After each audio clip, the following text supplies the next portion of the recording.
Before scanning or copying from an HP DeskJet 3700 series printer, you must properly load your document or photo into the scanner. First, power on the printer. If making a copy, load the type of paper you want to print on into the input tray.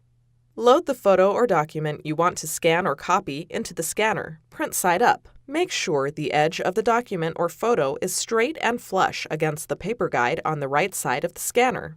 The printer pulls the document or photo partially into the scanner and the scan light brightens.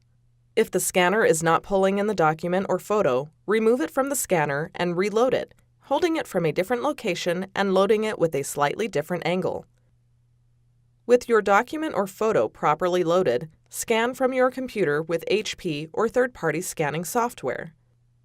Make copies of your document or photo by pressing the Start Copy Black or Start Copy Color button on the printer control panel.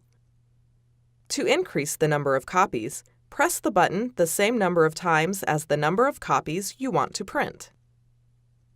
The printer scans your document or photo and prints the copy. Before heading ahead into the video, in case you are facing any issue with your HP printer device, get in touch with our HP printer expert. Thanks for watching, and don't forget to smash that like button and hit the subscribe button so that you don't miss any of our videos, and in the case face any problem, get in touch with the experts.